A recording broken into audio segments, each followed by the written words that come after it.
Hello and welcome to News Centre. I'm Parikshat Luthra, a popular actress known for her proximity to the BJP and her social media outbursts. An actor known for his portrayal of Lord Ram on television 3 decades back, and a judge who joined the BJP days after resigning from the Kolkata High Court, have all got tickets for the upcoming Lok Sabha polls. The fifth list of the BJP had some surprises, or maybe not. Kangana Ranaut is the BJP's candidate from Himachal Pradesh's Mandi. Arun Govil will be fighting on a BJP ticket from Meerut, and Justice Abhijit Ganguly will battle it out in West Bengal's Tamluk. The suspense over Maneka Gandhi and Varun Gandhi's fate is over as well. While Maneka has been retained from Uttar Pradesh's Sultanpur, Varun Gandhi has been benched in Pilibhit. The BJP has so far declared candidates for nearly 90% of the seats. The ruling party has also dropped as many as 100 candidates from its list. Meanwhile, the political situation in Delhi remains tense after Arvind Kejriwal's arrest in the Delhi excise policy case. Today, Delhi police has detained protesting Aam Aadmi Party workers as they attempted to march towards the Prime Minister's residence. BJP workers also staged a protest outside the Secretariat seeking Chief Minister Kejriwal's resignation. Joining us now to discuss all the political developments are senior journalists Rashid Kidwai and Shekhar Iyer. Gentlemen, thank you very much for joining us. Rashid Kidwai, how serious is a problem of anti-incumbency for the BJP, considering that out of 402 seats that they have announced so far, at least 100 sitting MPs have been dropped? The BJP is looking at a target above 370 seats in this election as a result. How important is this strategy to achieve this? Parikshit, I think the BJP is supremely confident. It has a sort of an ace in Narendra Modi, Prime Minister Narendra Modi. It is very sure-footed about who's going to win. So credentials of individuals is inconsequential. The BJP is doing it in a rather whimsical way, benching sitting MPs and bringing a newer face or a Bollywood actress, a kind of Arun Govil, who had played a role of role of Lord Rama in a popular TV serial. At that point of time, he had actually campaigned for the Congress way back in 1987 for against VP Singh, but it didn't work. So the BJP is experimenting a lot. The script is on their side. The momentum is on their side. They are not so much conscious of anti-incumbency factor, because if anti-incumbency was a factor, then they would not have, done so many changes of, retaining so many people in Uttar Pradesh, removing so many people again in Uttar Pradesh. So there's a lot of experiment that is going on. So a lot of experiments that the BJP is doing. Shekhar Iyer, to come to you, what is the kind of strategy that you see in the choice of candidates that the BJP has made? Bringing Naveen Jindal into the BJP from the Congress, somebody who did not get a seat from Kurukshetra from the Congress party in the last election, getting Kangana Ranaut, Arun Govil, Jitin Prasada from Pilibhit. How do you see some of these choices that have been made? Well, Parikshat, BJP wants to win every seat it is contesting because of the Prime Minister's target of 370 for the BJP and 400 par for NDA.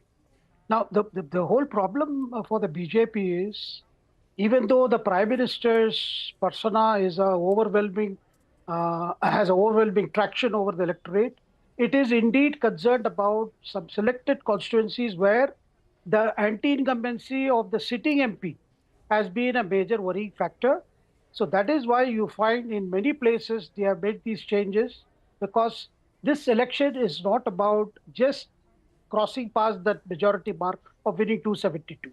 Prime Minister has made it amply clear several times in several party meetings that the BJP's vote share should at least get close to 50%, which is a very tall order, because the Prime Minister has felt, whether it is first mandate or second mandate, the constant refrain of the opposition is, look, you don't get more than 37% votes. The rest is we. We are the rest. We make up the rest. And this time the Prime Minister wants to show that the third mandate, which he wants it to be a massive mandate, is actually a people's willful choice of having him again as Prime Minister to beat the Jawaharlal Nehru's record of being a third-term Prime Minister. So there is a drive, there is a mission. So that is why you can see There are a lot of questions also being raised about, Navin Jindal being inducted. Even within the party, there are people asking questions. But the overwhelming issue is every seat that the BJP is contesting has to be won. This is the direction that has come from the top. That's where you are Right. seeing several surprises. All right. So don't even leave an inch. Fight for every seat as hard as you can. Coming back to Rashid Kidwai.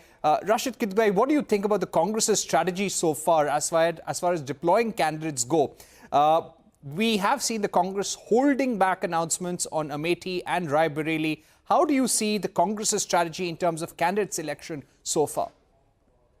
I think if BJP has problem of plurality, Congress does not have many credible, winnable candidates in many places, particularly in Uttar Pradesh. The problem with the Amethi Raebareli is that there is a temptation to field Rahul Gandhi and Priyanka Gandhi from Raebareli, and but that is going to lead a lot of problem. It would be more adventurous and bravado because the Congress is not so confident of either Rahul Gandhi's victory from Amethi or Priyanka Gandhi's victory from Raebareli. So therefore, and if the Gandhis don't fight election, remember Sonia Gandhi is already in Rajya Sabha, Rahul Gandhi is contesting from Vineyard. So if they don't contest from Uttar Pradesh, then that means they would be, ceding all the turf to the BJP, or for that matter, their ally Samajwadi Party. So this is a problem. Congress is not able to make up its mind. The BJP's list is a real, a kind of total lack of transparency. I mean, we don't understand why is it that Maneka Gandhi has been retained and why is that Varun Gandhi has been paged. I mean, if winnability was a criteria, both are doing it. If age was a criteria, then Varun is far more younger than his mother. So the BJP is doing very well because in the past two elections they have done well. So they are experimenting a lot. Similarly, how was that Jitin Prasad is a better candidate than Varun Gandhi? These questions are not being answered, as my friend Shekhar Iyer was pointing. But because as I said, you see the momentum on the BJP side. So whatever they do, it looks like a master stroke. All right. Also, in terms of alliance management, managing and balancing the concerns and the seat demands of allies, how do you think the Congress is faring so far, Shekhar Iyer, as compared to the NDA? Well, there are some difficulties in Maharashtra, particularly, even as we are speaking now. In Maharashtra, there are difficulties. There are difficulties in other states also. In the Bihar, for instance, there are difficulties with RJD playing the big brother. And here also, Uddhav Thackeray's Shiv Sena and the Congress has had divergent views on certain constituencies. These are real difficulties. But similarly, in Maharashtra itself, you have the BJP also having some difficulties regarding particular seats and even particular candidates with regard to Eknath Shinde's Shiv Sena and as well as NCP. So these are the difficulties there. But what we are seeing in the Congress is, increasingly Congress finds its bargaining power not to be as effective as earlier. And that has a lot to do with the perception that the Congress had lost momentum after it did not do well. I mean, rather it failed to perform in Madhya Pradesh, Chhattisgarh and Rajasthan. So there are two differences. And in the Congress, I think the problem is largely because the Gandhis are not directly involved in any negotiations. It is left to the functionaries who are in charge of the state who are doing it. But on the other hand, in the BJP, the whole thing has been escalated to the very high level where JP Nadda, Home Minister, Amit Shah, I mean, they are directly concerned with the progress of these talks, and they are keeping the Prime Minister also informed. And one thing, Parikshit, you must notice this time, whole attention is focused on Kangana. Let us remember today, Prime Minister called up Rekha Patra. The Rekha Patra is the person who has been named. She is said to be one of the victims in Sandesh Kali. And she has been named the candidate for the Bashirat constituency. So you can see that in the choices, it's not all glamour, but there are also some cases where some green reality is being brought into the election campaign. Right. So they have really gone all across the board in terms of choosing candidates and tried to see what works best on the ground. Now, in terms of the arrest of Arvind Kejriwal and K. Kavita of the BRS, Rashid Kidwai. How do you think this could play out in the election for the opposition? Will it unite the opposition? Will it translate into vote? Could there be sympathy in Delhi for Arvind Kejriwal and the Aam Aadmi Party, according to you? Yeah, I think that's the biggest sort of googly of this election. I think Arvind Kejriwal's arrest, more importantly, how the center BJP reacts to his refusal to resign and, a chief minister continuing from jail. I think a big shift will come a moment if he's sacked, if there is some kind of central intervention. But then, Mr. Kejriwal, we need to wait and watch whether it will translate into, big sympathy in Delhi, perhaps in Punjab and rest of the like, or is going to give some kind of support to the opposition. Remember, Parikshit, there is a whole history, and Shekhar would vouch for it, that people like Jayalalitha, every time they went to jail, they came out politically stronger. That Kangana seat we are talking about, Mandi, that was place where Sukhram, who was accused and jailed in telecom scam of 1990s, he won not once but twice, thrice. So this is a legacy of people, political people who are on alleged, accused of corruption. When they go to jail, it's not necessary that they are rejected and condemned by voters. Sometimes they bounce back. Would Kejriwal have that kind of luck, or I would say a chance? We need to wait and watch.